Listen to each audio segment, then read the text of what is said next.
primera carta de Pedro. Seguimos en el capítulo 3 y hoy vamos a abarcar los versículos del 13 al 22. Acompáñeme con su vista. Dice de la siguiente manera: ¿y quién les podrá hacer daño a ustedes si demuestran tener celo por lo bueno? Pero aun si sufren por causa de la justicia, dichosos son. Y no tengan miedo por temor a ellos, ni se turben, sino santifiquen a Cristo como Señor en sus corazones, estando siempre preparados para presentar defensa ante todo el que les demande razón de la esperanza que hay en ustedes. Pero háganlo con mansedumbre y reverencia, teniendo buena conciencia, para que en aquello en que son calumniados sean avergonzados los que hablan mal de la buena conducta de ustedes en Cristo. Pues es mejor padecer por hacer el bien, si así es la voluntad de Dios, que por hacer el mal. Porque también Cristo murió por los pecados una sola vez, el justo por los injustos, para llevarnos a Dios, muertos en la carne, pero vivificado en el Espíritu. En el Espíritu también fue y predicó a los espíritus encarcelados, quienes en otro tiempo fueron desobedientes, cuando la paciencia de Dios esperaba en los días de Noé, durante la construcción del arca, en la cual unos pocos, es decir, 8 personas, fueron salvadas por medio del agua. Y correspondiendo a esto, el bautismo ahora los salva a ustedes, no quitando la suciedad de la carne, sino como una petición a Dios de una buena conciencia, mediante la resurrección de Jesucristo, quien está a la diestra de Dios, habiendo subido al cielo después de que le habían sido sometidos ángeles, autoridades y potestades. Este día, hermanos, quiero compartirles este mensaje que le he titulado Sufriendo en la obediencia. Y no recordemos uno de los temas principales que tiene la carta del apóstol Pedro a esta iglesia que está dispersa en muchos lados. El tema principal es el sufrimiento, cómo aguantar ese sufrimiento. Y él en todos los capítulos ha mencionado consejos acerca de lo que él busca, su santidad. Él les está diciendo, tienen que vivir de una manera muy diferente para que eso impacte a las naciones. Y yo quiero que veamos dos cosas. Vamos a ver, hermanos, que sufrir por Cristo es un honor. Si nosotros entendemos bien esa verdad, eso nos va a ayudar a ser el motivo suficiente para que no claudiquemos en estas instrucciones. También, hermanos, hemos visto que sufrir por Cristo es seguir sus pasos. Es lo que estábamos cantando ahorita, ¿verdad? Sufrir por Cristo es exactamente seguir sus pasos. Si no perdemos de vista estas dos cosas, yo creo que no vamos a batallar tanto, ¿verdad? Entonces es cosa de enfocarnos en la perspectiva correcta de lo que se nos está pidiendo. Siempre son instrucciones que a simple vista muchos quieren rechazar, hermanos.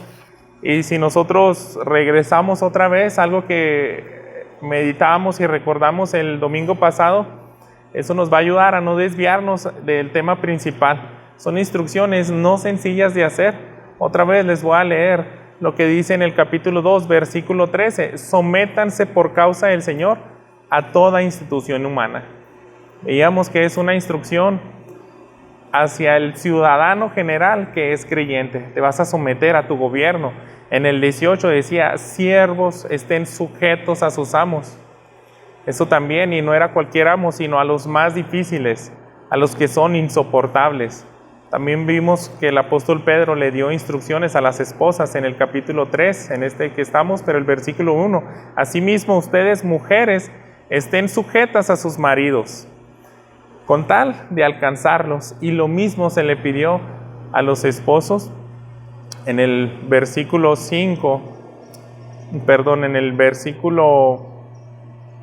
7. Ustedes, maridos, igualmente convivan de manera comprensiva, para que sus oraciones no tengan estorbo, y principalmente esas oraciones deben de buscar la salvación de una esposa que no es hija de Dios. Así que por causa de la justicia, hermanos, se nos piden estas cosas. Sin embargo, si todavía nos cuesta trabajo vivir de esa manera, bendiciendo al pecador, los siguientes versículos que usa el apóstol Pedro son ayuda para sufrir.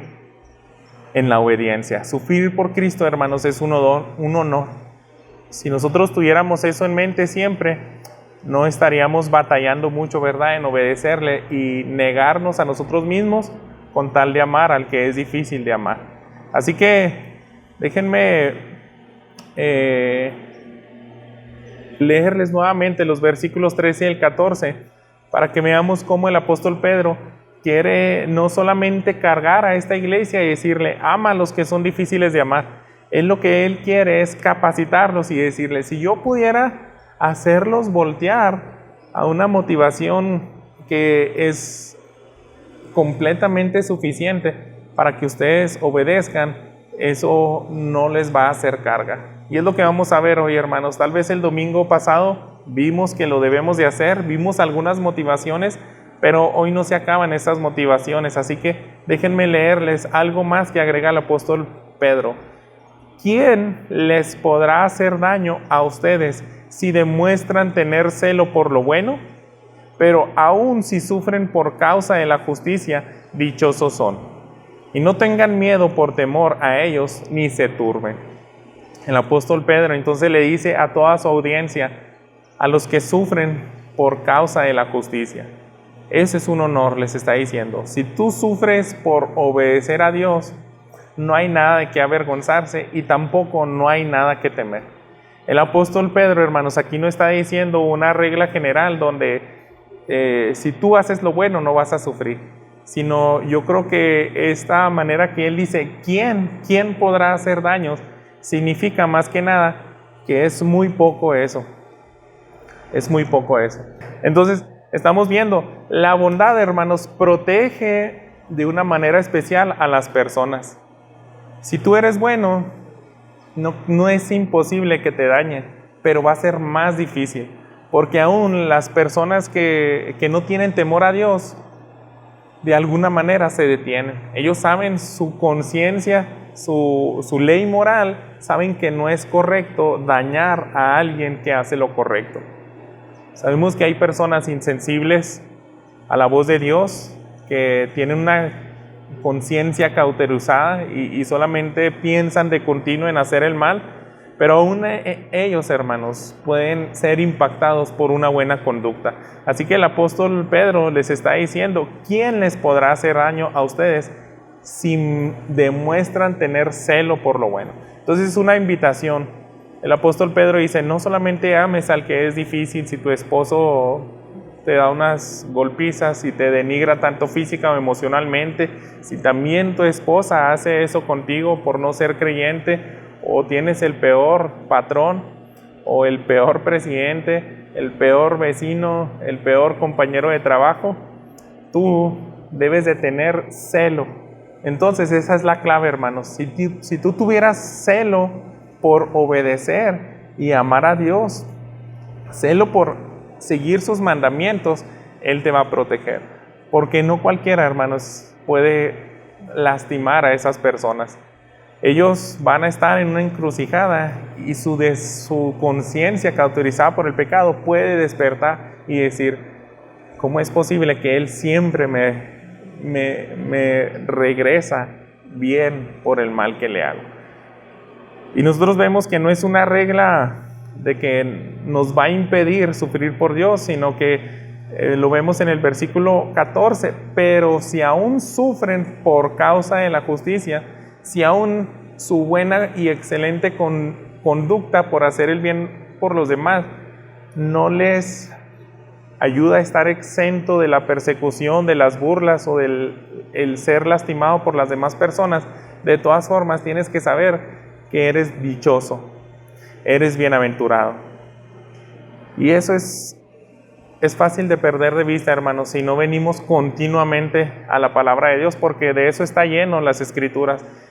Nuestro Señor Jesús lo recordaba frecuentemente a sus discípulos. Por ejemplo, Él les decía, ustedes no son mayor al Maestro. Si a mí me han perseguido, si a mí me han rechazado, cuanto más a ustedes. Por ejemplo, también al final de su vida, cuando ya ni siquiera podía cargar la cruz y unas mujeres tenían compasión de ellos, le decían, ¿saben qué? Si esto hacen al árbol, verde, ¿qué más no pudieran hacer al árbol seco? Aquellos aquel que dio fruto de amor, de abundancia, aquel que bendijo a todas las demás personas, pudo recibir castigo e injusticia, cuanto más aquellos que tienen una vida exenta de fruto que honra a Dios. Yo creo que esa era una figura que nuestro Señor Jesús quería decirles. El árbol seco, cuanto más a ellos van a dañarles, a padecer injusticias. Entonces, esas son unas razones. Sufrir por Cristo siempre lo debemos de ver como un honor, hermanos, porque es lo que dice: si tú padeces, piensa en todas las implicaciones que tiene que ver con esto. Si tú estás sufriendo, nos debiera de ser una pista, hermanos, para animarlo y decir: yo estoy obedeciendo, porque me estoy metiendo en problemas, y de todas formas yo sé que esto honra y glorifica a Dios. Esto, hermanos, es un ganar. Nos recuerda en el Sermón del Monte, en el Evangelio de Mateo, capítulo 5, las palabras de nuestro Señor Jesús, que Él también dijo lo siguiente: bienaventurados los humildes, porque ellos heredarán la tierra. Bienaventurados los que tienen hambre y sed de justicia, pues ellos serán saciados. Bienaventurados los misericordiosos, porque ellos recibirán misericordia. Y está hablando, tú haces todo esto para tu prójimo, eres bienaventurado. Sí, eso es muy bueno. Pero dice el versículo 10, bienaventurados aquellos que han sido perseguidos por causa de la justicia, pues de ellos es el reino de los cielos. Entonces Él está diciendo, si tú llegas a estar en esa situación donde te persiguen por causa de la justicia, es una prueba más de que el reino te pertenece. Estás también en la misma sintonía que nuestro Señor Jesús, estás sufriendo por Él. Y por último les dice, bueno, una razón más en este versículo 14, no tengan miedo, ni siquiera se turbe, ni siquiera te quite el sueño. Cuando veas que ellos continuamente te están lastimando, cuando veas que puede peligrar tu integridad, de todas formas, ni siquiera te turbes. Y ese, recordemos, hermanos, es un tema principal de la carta de Pedro. En el capítulo 2, les recuerdo lo que dice el versículo 20. Pues, ¿qué mérito hay si cuando ustedes pecan y son tratados con severidad, los soportan con paciencia? Pero si cuando hacen lo bueno, sufren por ello y lo soportan con paciencia, esto haya gracia con Dios. Porque para este propósito han sido llamados, puesto también Cristo sufrió por ustedes, dejándoles ejemplo para que sigan sus pasos. Entonces Él les recuerda, es un honor sufrir por Cristo, es parte de tu llamado. Pasándonos al capítulo 4, que lo veremos Dios mediante días después, quiero adelantar lo que dice el versículo 12 y 13. Amados, no se sorprendan del fuego de la prueba que en medio de ustedes ha venido para probarlos, como si alguna cosa extraña les estuviera aconteciendo. Antes bien, en la medida en que comparten los padecimientos de Cristo, fíjense, regocíjense para que también en la revelación de su gloria se regocijen con gran alegría. Si ustedes son insultados por el nombre de Cristo, dichosos son, pues el Espíritu de gloria y de Dios reposa sobre ustedes. Ciertamente por ellos Él es blasfemado, pero por ustedes es glorificado. Es un tema que permea esta carta de muchas maneras y en varias ocasiones el apóstol Pedro les está diciendo, es un honor. Nunca pierdas de vista que es un honor sufrir por causa de la justicia. Aparte de que quiere inyectar en las mentes de su audiencia, el apóstol Pedro, de que esto es un honor, es algo digno de ser alabado por Dios. Dice en el versículo 15, regresando a Pedro capítulo 3, sino santifiquen en Cristo como Señor en sus corazones, estando siempre preparados para presentar defensa ante todo el que le demande razón de la esperanza que hay en ustedes, pero háganlo con mansedumbre y reverencia. Y ahora él empieza a tocar otro subtema, y es acerca del testimonio. Mientras tú estés testificando con tus actos, con tu comportamiento, porque eso es lo que le decía a las mujeres y a los maridos. Por tu buen comportamiento ellos se pueden convertir. Ellos pueden amar y abrazar el mensaje del Evangelio. Pero cuando ellos ven ese comportamiento de alguien que está dispuesto a sufrir, que entiende que sufrir por Cristo es un honor, van a ser cuestionados, hermanos. Esto va a hacer que las personas empiecen a preguntar: ¿por qué lo haces? ¿Por qué me estás regresando bien por mal? Y ahí es donde el apóstol Pedro da por sentado: lo van a hacer. Si tú tienes una vida santa, si tú amas y bendices a tu enemigo, ellos te lo van a cuestionar algún día. Y en ese momento lo que quiere el apóstol Pedro es que ellos estén capacitados para dar una enseñanza acerca del camino de vida. Acerca del camino de vida. Esa enseñanza, hermanos, tiene que ver con que el creyente, así como pudo modelar la vida de Jesús con su comportamiento, amando al pecador, teniendo compasión del malo, de esa manera tiene que él explicar de dónde viene la raíz de todo ese comportamiento. Y ahí es una puerta abierta para hablar del Evangelio.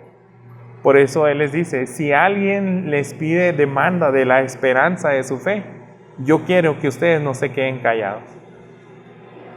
Así que ahí, hermanos, implica también que nos impregnemos del Evangelio, que leamos las Escrituras y que todos, cualquier creyente, dice William Hendriksen, un teólogo, debe tener la capacidad elemental de enseñar a otros el camino de salvación. Ahí ahora sí usted se va a poder sentar y le va a decir: déjame leerte este libro, te voy a explicar unos pasajes, de dónde viene este comportamiento. Y de una manera fluida, sencilla y en sus propias palabras, el creyente tiene que empezar a predicar toda la vida de Jesús. Toda la vida de Jesús y decirle: Él es mi modelo, yo creo y tengo esperanza en todo lo que Él nos dejó en las Escrituras. Eso honra y glorifica a Dios. De esa manera se ganan las almas para Cristo, ¿verdad? Modelando con una vida el Evangelio, pero también explicándolo, ¿verdad? De una manera clara y sencilla. La respuesta siempre debe tener una característica, hermanos. No es simplemente agarrarlo y sentarlo y enseñarle así nada más, sino que el apóstol Pedro quiere decirles, aparte de qué tienen que hacer, les está diciendo cómo lo tienes que hacer. Y por eso él agrega en este versículo 15, al final: háganlo con mansedumbre y reverencia. ¿Qué pasaría, hermanos, si nosotros quitamos eso? ¿Qué pasaría si nosotros enseñamos el Evangelio cuando alguien ya nos diga: oye, explícame por qué vives así? Y les transmitimos el Evangelio, pero sin mansedumbre y reverencia. ¿Qué va a pasar, hermano? Yo creo que vamos a hacer un desastre. Vamos a hacer un desastre y vamos a mostrar orgullo. Nos vamos a desenfocar. Yo quiero que vayamos a la parábola del publicano y el fariseo, que se encuentra en el Evangelio de Lucas, el capítulo 18. Les leo los versículos 11 y 12. Yo creo que nos vamos a asemejar a este hombre. Él decía: el fariseo puesto en pie oraba para sí de esta manera: Dios, te doy gracias porque no soy como los demás hombres, estafadores, injustos, adúlteros, ni aun como este recaudador de impuestos. Yo ayuno 2 veces por semana, doy el diezmo de todo lo que gano. Haríamos un desastre, hermanos. Yo le decía: ¿sabes qué? ¿Sabes por qué no soy como tú? Porque yo sí soy alguien piadoso, yo sí ayuno, yo sí me esfuerzo, me desgasto por agradar a Dios y tú no puedes. Tendríamos problemas, ¿verdad? Echaríamos a perder todo el mensaje de la salvación. Por eso el apóstol Pedro no quiere que se desenfoquen sus hijos, sino le están diciendo: si alguna vez se abre la puerta del Evangelio, tú no empieces a menospreciar a los demás, mantente en esa posición humilde y diles: ¿sabes qué? Yo soy manso porque Cristo tuvo que doblegar mi orgullo. Yo soy humilde porque sigo sus pasos. Y Él, tenemos pasajes donde lavaba los pies de sus discípulos y era la tarea del esclavo más bajo en aquella época, lavar los pies de las personas. Entonces, hacerlo con mansedumbre y de manera sabia, eso hace, hermanos, que nosotros tengamos gracia. Como dice el apóstol Pablo también, sazonado con sal, ¿verdad? Nuestras palabras. Eso va a ser de gran bendición, no es simplemente compartir el evangelio y extenderlo sin gracia, porque puede ser hasta ocasión de tropiezo. Lo que hayamos avanzado hasta ese momento, cuando empecemos a abrir nuestra boca, vamos a asemejarnos a ese fariseo. Y es lo que no quiere Dios, no quiere que perdamos los pies de la tierra. En una ocasión, hermanos, Jesús les había dicho a sus discípulos: tienes que perdonar sin límite, tienes que evitar ser ocasión de tropiezo. Es cuando los discípulos le dicen: aumentanos la fe, pues. Y bueno, si tienes fe como grano de mostaza, vas a pedir a esta montaña que se mueva de un lugar a otro. Vas a hacer cosas imposibles, así como perdonar sin límite, así como dejar de ser ocasión de tropiezo. Y después de que hice eso, nuestro Señor Jesús les dice: pero ¿sabes qué? También hay una parábola de aquel siervo que ninguno de los amos le dice cuando viene del campo: siéntate, come tú y después hazme comida a mí. No importa que venga soleado. Lo más normal es que él, de todas formas, le pida a su siervo: hazme de comer y después ya te puedes servir tú mismo. Entonces, cuando lleguemos por gracia de Dios a obedecer los mandamientos de Dios, de Él, nosotros debemos de decir: siervo inútil soy, porque lo que tenía que haber hecho, eso hice. No soy nadie más. Si yo puedo amar y bendecir a mi prójimo con mi actitud, si yo también, así como dice, me demandan la razón de mi fe y mi esperanza, y yo tengo la capacidad de explicarle el evangelio, y no solamente explicarle la teoría, sino hacerlo con mansedumbre y reverencia, no he hecho nada más que lo que tengo que hacer. Así que son más consejos, hermanos, de cómo sufrir por Cristo es un honor. Y déjenme leerle los versículos 16 y 17, continuando aquí en Pedro 3. Teniendo buena conciencia, para que en aquello en que son calumniados sean avergonzados los que hablan mal de la buena conducta de ustedes en Cristo, pues es mejor padecer por hacer el bien, si así es la voluntad de Dios, que por hacer el mal. Yo creo que aquí también Pedro les da otra razón. Él está insistiendo: sufre por causa de la justicia, pero no nada más sufras porque sí. Sufre porque es un honor, sufre porque trae recompensa, pero también le está diciendo: sufre porque así es la voluntad de Dios. Así es la voluntad de Dios, que padezcas. En Filipenses, hermanos, dice que Dios nos da la salvación, pero no solamente se nos dio el regalo de la fe, sino también el de sufrir por Cristo Jesús. Eso es un regalo, hermanos. Quiero que vayamos a Romanos capítulo 2:15, porque aquí empieza a entrar algo acerca de la conciencia. Y el apóstol Pedro quiere que sufran con una conciencia tranquila. El versículo 15 de Romanos 2 dice: porque muestran la obra de la ley escrita en sus corazones, su conciencia dando testimonio y sus pensamientos acusándolos unas veces y otras defendiéndolos. Ese es un tema, hermanos, que va a resaltar ahora el apóstol Pedro: la conciencia. Y tenemos que pensarlo en las dos direcciones. Para el creyente, hermanos, tener una conciencia limpia es muy importante. Es decir, yo estoy haciendo bien las cosas. No estoy padeciendo porque estoy pecando. Al contrario, estoy padeciendo porque estoy siguiendo los pasos de Jesús y puedo decir que mi conciencia está tranquila. Esa conciencia tranquila delante de Dios, hermanos, es lo único que puede quebrantar a las demás conciencias de los pecadores. Aquellos que ahora sí esa conciencia va a ser impactada por los hombres. Si regresamos aquí mismo en Pedro, el capítulo 2, recordemos lo que les dijo en el versículo 15, porque esta es la voluntad de Dios, que haciendo bien ustedes hagan enmudecer la ignorancia de los hombres insensatos. Eso también, si tú haces que se enmudezcan todas sus acusaciones, sus calumnias, eso les va a golpear en su conciencia. Así que en doble sentido debemos entender esto, cómo es necesario que la conciencia del creyente sea así como dice el apóstol Pedro: ten una buena conciencia cuando sufres por Cristo, porque eso también impacta la conciencia de los que son pecadores. Solo el padecimiento por causa de Cristo es lo que le interesa al Padre, hermano. Es lo que habíamos visto, es una razón más. Así es la voluntad de Dios. Al Padre, hermano, no le interesa, tal vez le pudiera conmover un poco nuestro dolor, pero yo creo que no le interesa ese dolor cuando nosotros mismos no lo buscamos. Es el tema que está queriendo resaltar el apóstol Pedro. Y en el versículo 20 del capítulo anterior dice: pues, ¿qué mérito hay si cuando ustedes pecan y son tratados con severidad, lo soportan con paciencia? Pero si cuando hacen lo bueno, sufren por ello y lo soportan con paciencia, esto haya gracia con Dios.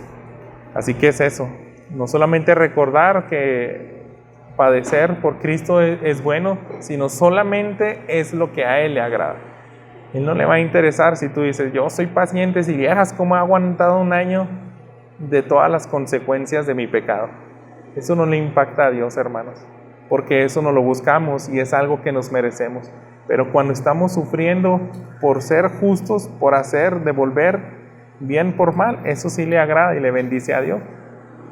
En el mismo capítulo 4, avanzando en Pedro, los versículos 15 a 16 muestran la misma figura, pero con otras palabras le dice el apóstol Pedro: que de ninguna manera sufra alguno de ustedes como asesino, o ladrón, o malhechor, o por entrometido. Pero si alguien sufre como cristiano, que no se avergüence, sino que como tal glorifique a Dios. Las mismas palabras, se las está repitiendo una y otra vez, una y otra vez. Entonces yo puedo ver, hermanos, que eso es una preocupación del apóstol Pedro. Él quiere dejarles bien en claro: sufran por lo bueno, sufran porque esa es la voluntad de Dios, sufran porque eso es seguir los pasos de Cristo.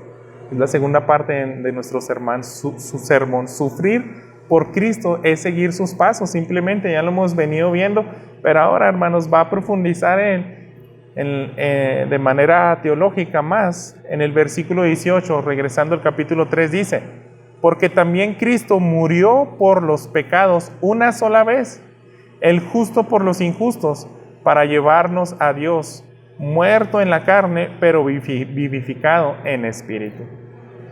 Y aquí, hermanos, empieza una sección teológica. Él les está diciendo: sufrir es bueno, sufrir por Cristo es lo correcto, es un honor, es obedecerle, es lo que le agrada al Padre, pero también les está alimentando con unas bases donde quiere que su entendimiento se eleve. Y aquí, hermanos, en toda esta parte vamos a ver algunas verdades teológicas, y algunos pueden desviarse un poco porque son versículos que llaman la atención a muchos. Alguien dice que esta sección, algunos se pudieron atrever a decir que es la parte más complicada de todo el Nuevo Testamento. Es el pasaje que se pudiera encontrar más misterio. Es muy difícil de interpretar. Pero, hermanos, no quisiera que nos abrume eso. Si nosotros recordamos que el apóstol Pedro tiene un solo objetivo en la carta, no nos vamos a desviar con lo demás. Así que ese objetivo es distinguir lo que es importante y lo que es secundario. A lo mejor hay cuestiones oscuras o grises, pero eso se incluyeron porque tiene que hacer iluminar lo más importante.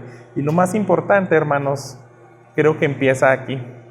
Es la obra de Cristo. En el versículo 18 dice, también Cristo murió por los pecados una sola vez, el justo por los injustos. Y Él nos recuerda todo lo que implica el sacrificio de Jesús. Él les está diciendo, acuérdense que habían muchos sacrificios antes. Sin embargo, nosotros tenemos en Hebreos capítulo 7 que todo eso terminó. Todo aquello que hacían miles de veces la nación de Israel solamente era para cubrir temporalmente los pecados. Pero dice el final del versículo 27 en Hebreos 7, porque pues por los pecados del pueblo, por esto Jesús lo hizo una vez para siempre, cuando Él mismo se ofreció, una sola vez y para siempre. Él quitó el pecado, no lo cubrió. Eso era lo que hacían los sacrificios de antes, simplemente cubrir el pecado para que la ira de Dios no viniera sobre el hombre. Pero solamente Juan el Bautista dijo, he ahí el Cordero que quita el pecado. Y ese Cordero solamente hizo un solo sacrificio, no tuvo que hacer más, porque Él se da. Y recordemos todas estas partes que a veces como creyentes decimos, ya he escuchado muchas veces el Evangelio, pero es lo más importante de nuestra vida, hermanos. Y en esta parte quiero que lo estemos recordando, porque a eso regresa el apóstol Pedro. Les dice en este versículo de 18, Él hizo un solo sacrificio para llevarnos a Dios, muerto en la carne, pero vivificado en espíritu. Así que si nosotros nos podemos elevar en esos pensamientos, en estas verdades, de qué es todo lo que implica la obra de Cristo en la cruz, eso es lo que nos va a ayudar y nos va a motivar a seguir sus pasos. Así que nos estamos deteniendo un momento, hermanos, para ver esos pasos que hicieron. Entregan su vida, sufren por el pecador, pero dice este versículo 18 que no simplemente se quedó ahí. Dice, muerto en la carne, pero vivificado en el Espíritu. Vivificado en el Espíritu. Su espíritu humano de Cristo no fue destruido, sino que ese espíritu pudo vencer y triunfar sobre la muerte. Entonces, hermanos, cuando nosotros seguimos los pasos de Jesús, tenemos que ver que también vamos a ir por esa senda. Así empieza Él a ilustrar todo lo que viene también en los versículos 19 al 20. Dice lo siguiente, en el Espíritu también fue y predicó a los espíritus encarcelados, quienes en otro tiempo fueron desobedientes cuando la paciencia de Dios esperaba en los días de Noé, durante la construcción del arca, en la cual unos pocos, es decir, 8 personas, fueron salvadas por medio del agua. Y aquí es donde entramos a esa sección. Él nos muestra los días de Noé. Él está hablando de espíritus encarcelados. Y esto, hermanos, trae comezón a muchas personas. Y surgen preguntas de misterio en estos pasajes. Y a manera de paréntesis, hermanos, quiero decirles lo siguiente y ponga atención. A mí me da tristeza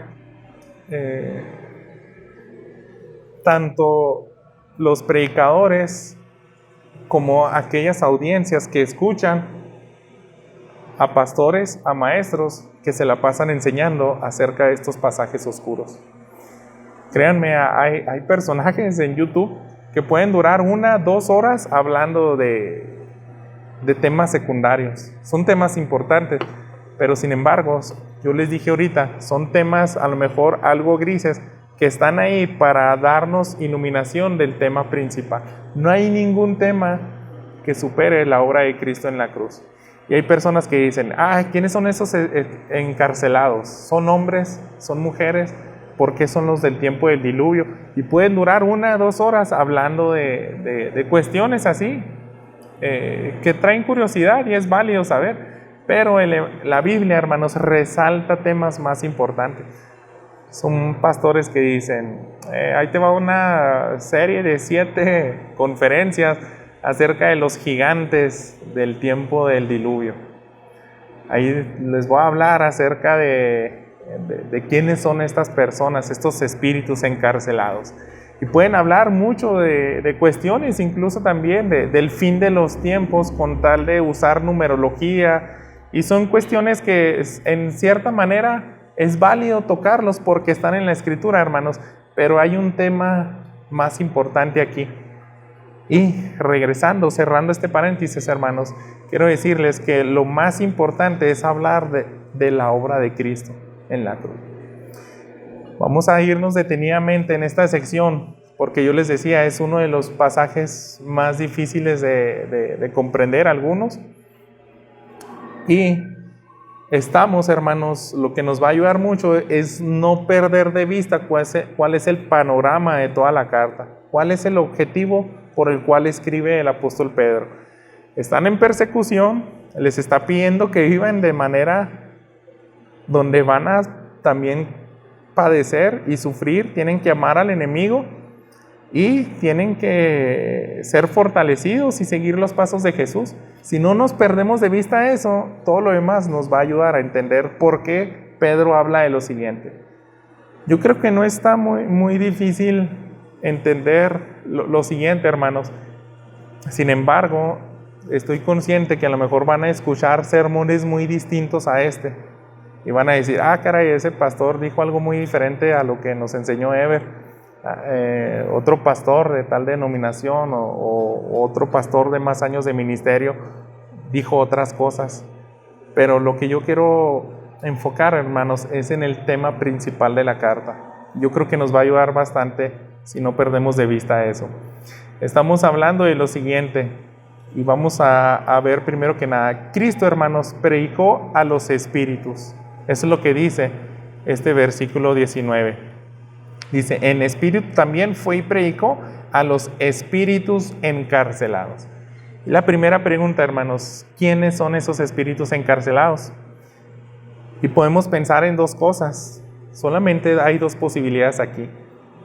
O son espíritus de hombres, de humanos, de mujeres, o son espíritus de ángeles, porque ellos también son seres espirituales.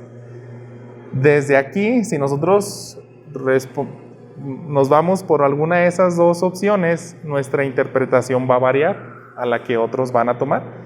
Si nosotros decimos, Cristo fue y predicó a los espíritus humanos de la época de Moisés, también hay que hacernos otra pregunta, y es la siguiente: ¿qué les predicó? ¿Qué les predicó?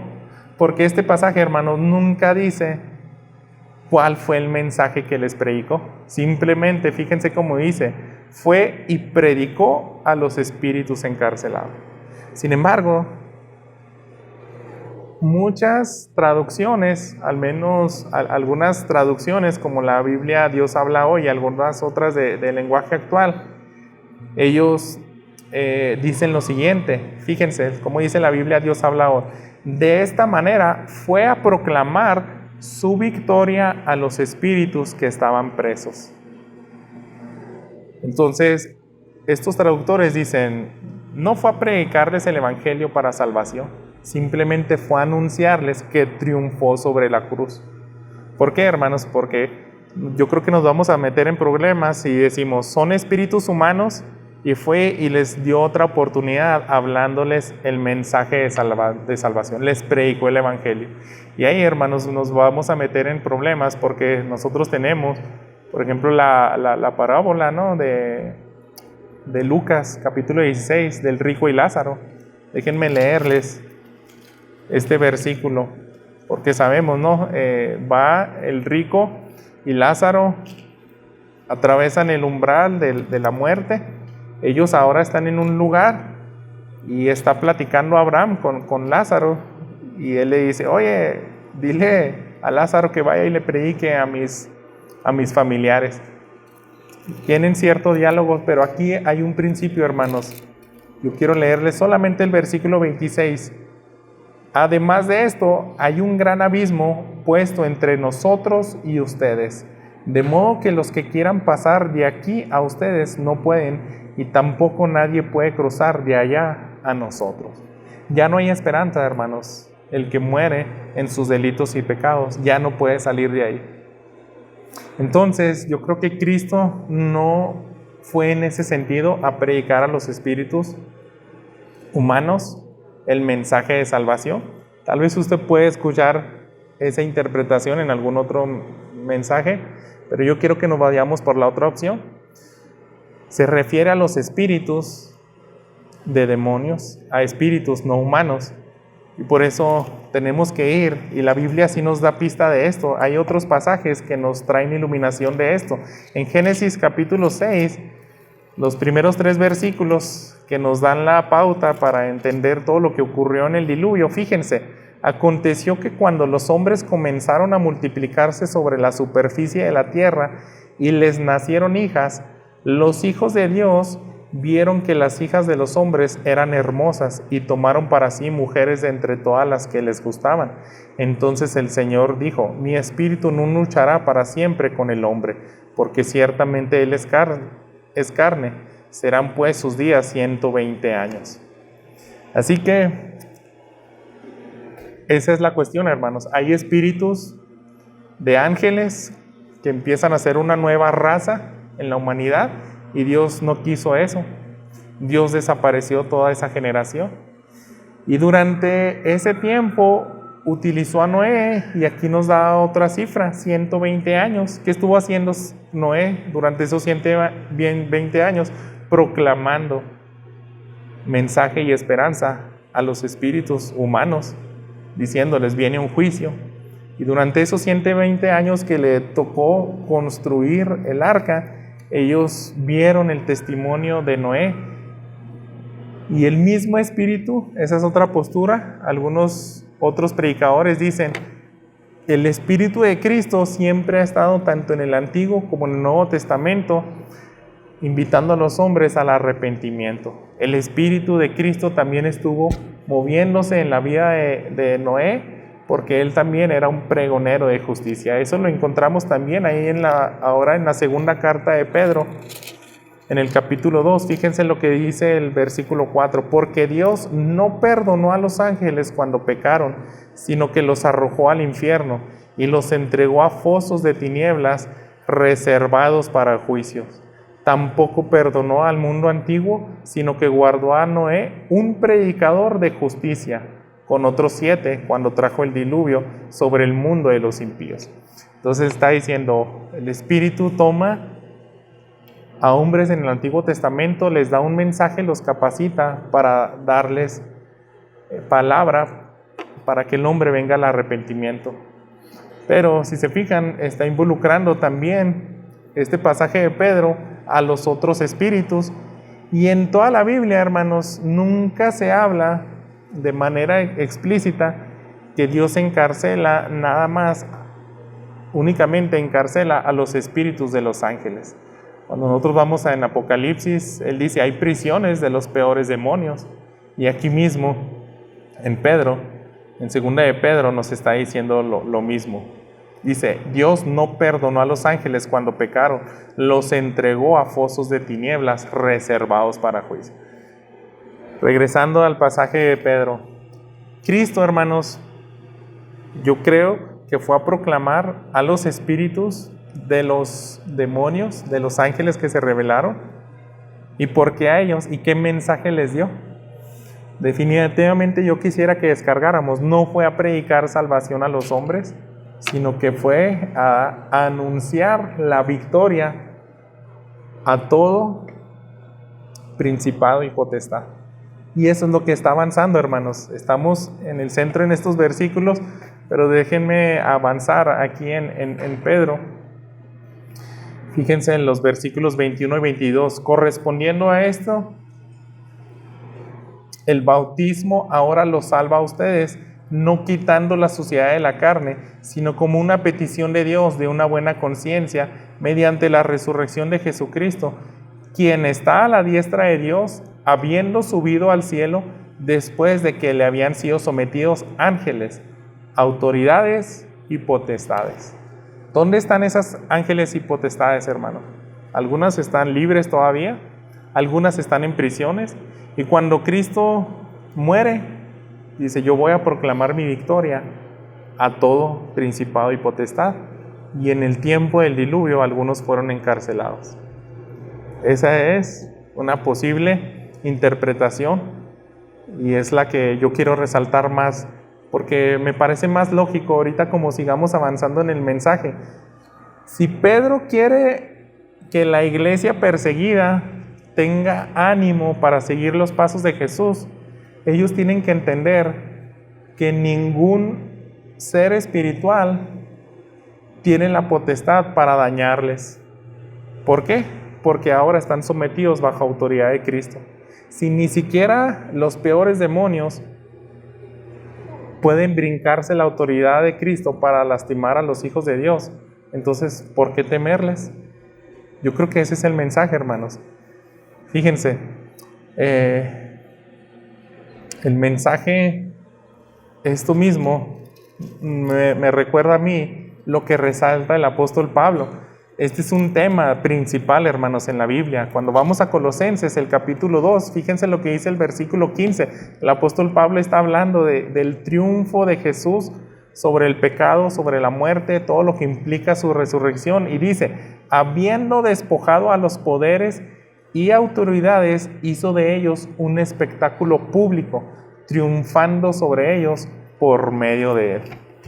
Y vemos bastantes figuras así en el Antiguo Testamento. ¿Qué es lo que hace el caudillo, el que triunfa en la guerra? Para alentar a su ejército, a su nación, es traer el trofeo de sus enemigos. Por eso, yo les dije en una ocasión, David corta la cabeza a Goliat y se la lleva al rey Saúl. Mira, este es tu enemigo. Se lo está exhibiendo derrotado. Por eso en el libro de Jueces nos hablan de un rey que a 70 reyes le cortó los pulgares de los pies, en los dedos y en las manos. Y dice, ese mismo rey se le pagó de la misma manera y murió en Jerusalén.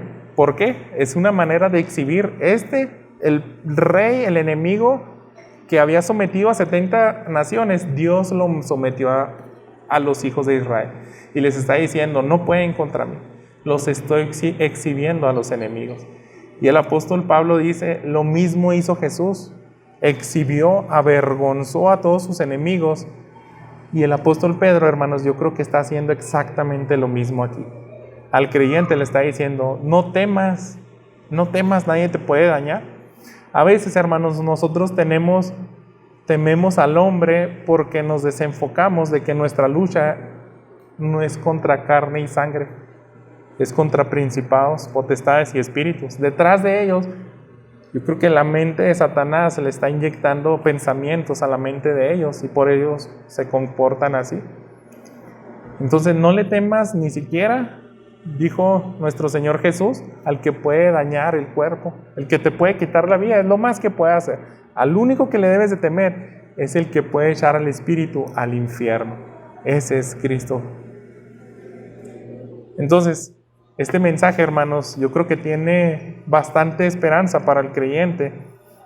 Si nosotros hacemos la pregunta, ¿qué es para ti la victoria de Cristo Jesús en la cruz? Que haya sometido a todos sus enemigos. Si estás con Jesús, vas a celebrar esa victoria. Vas a celebrar. Y así como dice el versículo 22, aquí al final del capítulo 3 de Pedro, dice, ¿quién está a la diestra de Dios, habiendo subido al cielo después de que le habían sido sometidos ángeles, autoridades y potestades? Entonces, todo es eso, hermanos. Nosotros vamos a seguir los pasos de Cristo Jesús, si eso implica sufrimiento. Y yo creo que también el apóstol Pedro hizo esa pausa para recordarles el diluvio y decirles, ¿se acuerdan cómo sobrevivió Noé en el arca? Él estuvo navegando en la ira de Dios, pero no le pasó absolutamente nada. Por eso nos dice estos versículos 21, correspondiendo a estos, el bautismo ahora los salva a ustedes, no quitando la suciedad de la carne, sino como una petición a Dios de una buena conciencia mediante la resurrección de Jesucristo. El bautismo es morir y resucitar con Cristo. Es lo que pasó con Noé. Él se introduce y esa agua del diluvio, que era para juicio, ahora también simboliza donde nosotros somos sumergidos, pero no somos destruidos, hermanos. ¿Por qué? Porque estamos en Cristo. Fíjense, quiero que vayamos a la carta de Colosenses.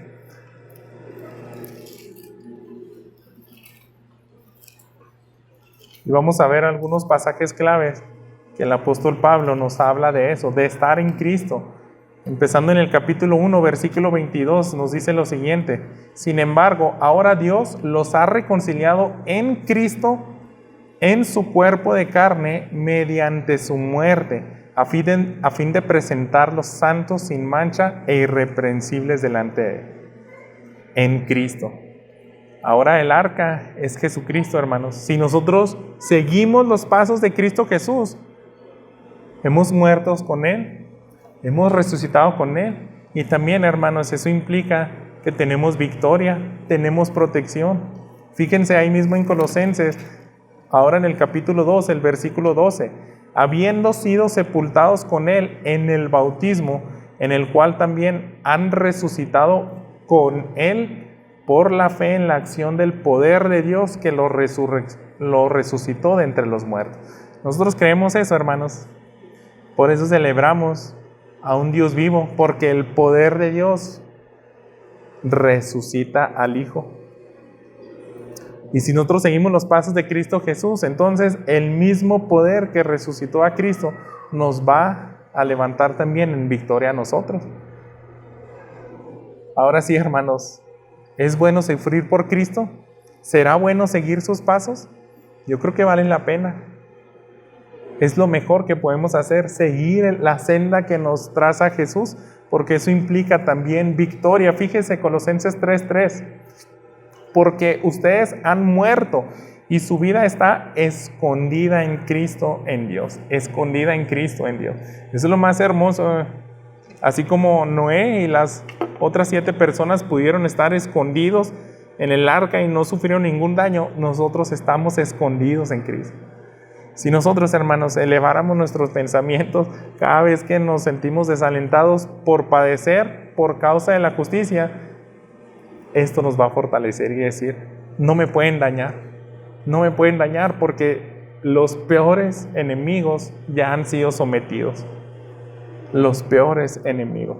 Ahora Cristo está en una posición de autoridad. Ahora Él está sentado a la diestra del Padre, simplemente esperando a que se consume el fin de los días, donde va a terminar de aplastar a sus enemigos. ¿Qué es esto para nosotros, hermanos? Esto es victoria, esto es recompensa. Ahorita cantamos este bonito coro, el digno Dios. ¿Y cuál es el objetivo, hermanos? Elevarnos a esas verdades, porque son las únicas que nos van a sostener. Quiero que regresemos al versículo 13, donde iniciamos este sermón. Había una pregunta que creo que aquí espero que se haya contestado. Dice, versículo 13: ¿quién les podrá hacer daño a ustedes si demuestran tener celo por lo bueno? Si nosotros respondemos esa pregunta de manera más correcta en todos los versículos que hemos visto, ¿quién? Podemos decir, ni siquiera las fuerzas del infierno pueden lastimarme. Ni siquiera todos los poderes del infierno concentrados y unidos, y los hombres más perversos de este mundo juntos, si quisieran atacarme, ni siquiera ellos pueden contra mí. ¿Por qué? Porque ellos están sometidos a Dios. Él le exalta, Él le da una recompensa a Cristo Jesús, porque se humilló más que cualquiera, y lo pone sobre todo principado y autoridad. Y si yo estoy en Cristo, hermanos, también hay una recompensa para mí. Si yo voy a sufrir por Él, y no voy a perder de vista que es un honor sufrir por Cristo, que es la voluntad del Padre que siga su senda, entonces ahora yo voy a estar dispuesto a sufrir en esa obediencia. Yo espero, hermanos, que este mensaje traiga esperanzas, y déjenme hacer una oración más y después entonamos el mismo canto. Espero que también abra más nuestro entendimiento y cobre más sentido la manera como nosotros le expresamos en alabanzas quién es Dios para nosotros. Señor nuestro, muchas gracias porque has traído bendición con tu palabra, y tú no nos dejas, Señor, simplemente con mandamientos para agobiar nuestra vida, para decir que debemos de padecer así nada más porque sí. Tú no quieres que vivamos una vida desdichada. Tú no quieres que estemos desgastados mentalmente y quejándonos, Padre, porque no se hace la justicia, sino todo lo contrario. Tú quieres, Padre, que no perdamos de vista que tú triunfaste sobre la muerte, que a ti se te entregó el poder y la autoridad sobre todo principado, y que nosotros podemos alabar y bendecir tu nombre, Señor, porque somos tus súbditos, y porque esa victoria la celebramos y la seguimos celebrando, Padre, y porque es lo único que nos puede dar la fuerza, la esperanza para seguir adelante en nuestra obediencia. Bendice esta palabra y que esto sea de ánimo, de fortaleza a mis hermanos, Señor, para vivir en este mundo que tanto necesita ver hijos que sean luminares. En nombre de Cristo Jesús. Amén.